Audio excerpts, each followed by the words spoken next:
આજે આપણે ધોરણ 10માં સ્વાધ્યાય 2.2 એના દાખલા નંબર 1 એનો આજે પહેલો દાખલો શીખવાના છે.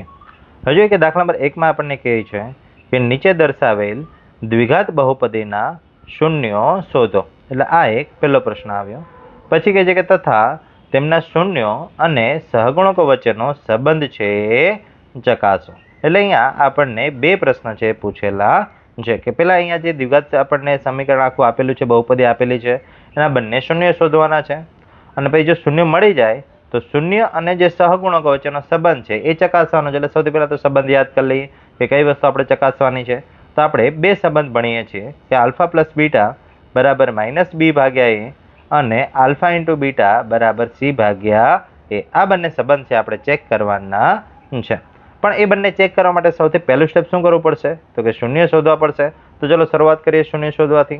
કે અહીંયા આપેલી બહુપદી છે એના શૂન્ય શોધવા માટે સૌથી પહેલાં તો એના બરાબર 0 લઈ લઈએ.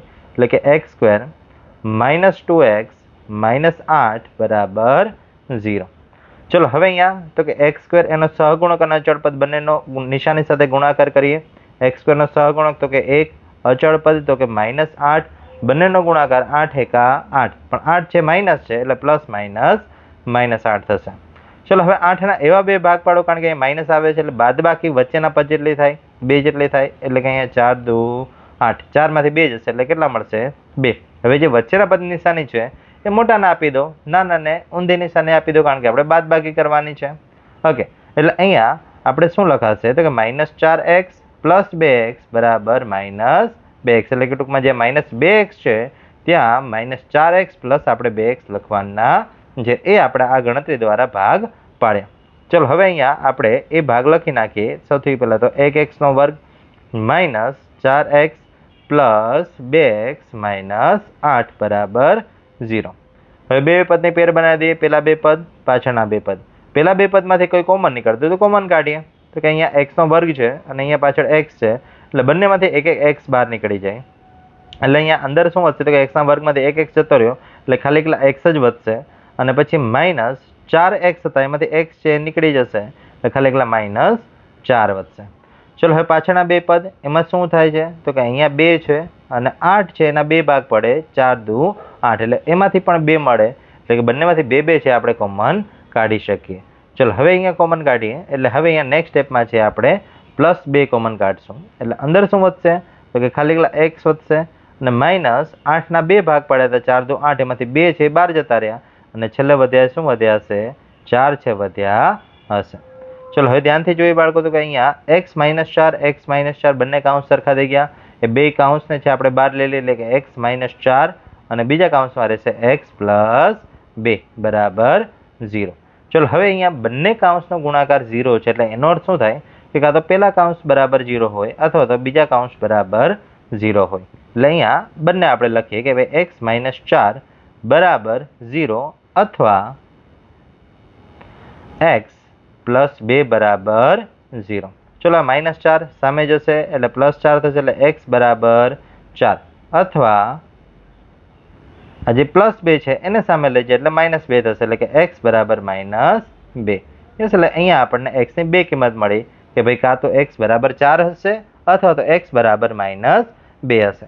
હવે આ જે બંને કિંમત છે એને આપણે આલ્ફા અને બીટા નામ આપી દઈએ કે જેનો આપણે અહીંયા ઉલ્લેખ છે શરૂઆતમાં કર્યો તો જે બંને સૂત્રમાં છે એ જે શૂન્ય લખ્યા હતા ને આપણે આલ્ફા પ્લસ બીટા ત્યાં છે એ આપણે આની જરૂર પડશે. એટલે લખે કે ભાઈ તેથી આલ્ફા બરાબર 4 અને બીટા બરાબર માઇનસ 2 છે.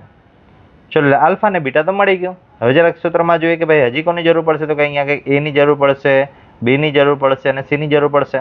તો આ ABC છે એ હવે આપણે ગોતી લઈને એ ક્યાંથી મળશે તો કે આપેલી જે બહુપદી છે એમાંથી મળશે. એને વ્યાપક સમીકરણ સાથે સરખાવશું ત્યારે છે આપણને મળશે. એટલે કે લખીએ તો કે સમીકરણ શું સમીકરણ હતું તો કે x square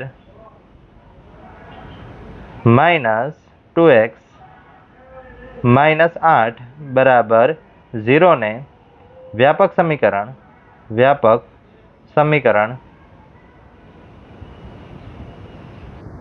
ax square plus bx plus c બરાબર 0 સાથે સરખાવતા. અને આની સાથે સરખાવશું એટલે એ છે શું છે તો કે એક્સ સ્ક્વેરનો સહગુણક, એક્સ સ્ક્વેરની સાથે કોણ ગુણાયેલું છે રચી જોઈએ ઉપર, તો કે એ બરાબર આપણને 1 મળ્યા. ચલો બી બરાબર, તો કે ઉપર 2 છે અને સાથે નિશાની માઇનસ છે એટલે આપણે નિશાની સાથે લેવું પડશે એટલે બી બરાબર -2 મળ્યા. અને સી બરાબર સેમ એ જ રીતે 8 છે પણ આગળ નિશાની માઇનસ છે એટલે સી બરાબર આપણને મળ્યા -8. ચલો એટલે આપણે આલ્ફા બીટા મળી ગયા, એ બી સી એ ત્રણેય પણ મળી ગયા. ચલો હવે સૌથી પહેલા શરૂઆત કરીએ સરવાળા માટે. સરવાળા માટે સૂત્ર શું હતું તો કે આલ્ફા પ્લસ બીટા બરાબર -b ભાગ્યા a. એટલે આપણે બંનેની ગણતરી અલગ અલગ કરીએ કે ભાઈ આલ્ફા પ્લસ બીટા આ બાજુ ગણીએ અને -b ભાગ્યા a આ બાજુ ગણીએ. અને આપણો હેતુ શું છે કે ભાઈ આ બંને સરખા છે એવું બતાવવાનું છે. તો અહીંયા આ બંનેનો જવાબ છે છેલ્લે સરખો આવવો જોઈએ. ધારો કે અહીંયા કિંમત મૂકી એટલે આપણને વધારે સરળતા રહેશે. ધારો કે આલ્ફા એની કિંમત કેટલી છે તો કે અહીંયા ઉપર જોઈએ 4 છે, એની જગ્યાએ 4 લખી નાખીએ. પ્લસ બીટાની કિંમત તો કે -2 છે એટલે ત્યાં આપણે -2 લખી નાખીએ. સાદરૂપ આપીએ તો કે 4 પ્લસ -2 અને 4માંથી 2 બાદ કરશો એટલે આપણને મળશે 2. એટલે આલ્ફા પ્લસ બીટા બરાબર આપણને કેટલા મળ્યા 2. સેમ રીતે અહીંયા ગણતરી કરીએ, સૂત્રના માઇનસ તો ખરા જ. બી એની કિંમત કેટલી છે તો કે -2 છે એટલે અંશમાં -2 અને છેદમાં એની કિંમત કેટલી છે 1 એટલે અહીંયા છેદમાં 1. પ્લસ 2 માઇનસ છે એટલે માઇનસ પ્લસ થઈ જશે એટલે અહીંયા તો સીધો જ ડાયરેક્ટ 2/1 મળી ગયો અને છેદમાં પછી 1 લખીએ નહીં તો ચાલે. યસ એટલે કે અહીંયા -b ભાગ્યા a બરાબર આપણને કેટલા મળ્યા 2. એટલે સમીકરણ 1 અને સમીકરણ 2 ઉપરથી આપણે સરવાળા માટેની ગણતરી થઈ ગઈ. એટલે લખી નાખીએ ભાઈ સમીકરણ 1 અને 2 પરથી શું લખાય તો કે આલ્ફા પ્લસ બીટા બરાબર -b ભાગ્યા a થાય. અને હવે સેમ આવી જ ગણતરી આપણે હવે ગુણાકાર માટે કરીએ. તો કે હવે લખીએ ઉપર હેડિંગ લખીએ કે ભાઈ ગુણાકાર માટેનું સૂત્ર યાદ કરીએ. સૂત્ર શું હતું તો કે આલ્ફા ગુણ્યા બીટા બરાબર c ભાગ્યા a. એટલે લખતી વખતે બે અલગ અલગ ભાગમાં આપણે લખવાનું. ચલો આલ્ફા અને બીટા બંનેની કિંમત મૂકી દઈએ તો આલ્ફાની કિંમત અહીંયા હતી એ 4 હતી અને બીટાની કિંમત છે -2 હતી. તો 4 અને -2 એ બંને કિંમત છે આપણે અહીંયા મૂકી દઈએ એટલે 4 ગુણ્યા -2. ચલો આ 4 અને 2 બંનેનો ગુણાકાર કરીએ 4 દુ 8, એક પ્લસ છે એક માઇનસ છે, પ્લસ માઇનસ એટલે આલ્ફા ગુણ્યા બીટા એની કિંમત આપણને -8 મળી. હવે સી ભાગ્યા એ એટલે સી અને એ બંનેની કિંમત પણ મૂકી દઈએ. સીની કિંમત છે -8, એની કિંમત છે 1 એટલે અહીંયા આપણને -8 ભાગ્યા 1 મળ્યા. હવે છેદમાં 1 ન લખે તો ચાલે એટલે સી ભાગ્યા એની કિંમત પણ આપણને કેટલી મળી -8. એટલે આને નવા સમીકરણ નામ આપીએ 3 અને 4.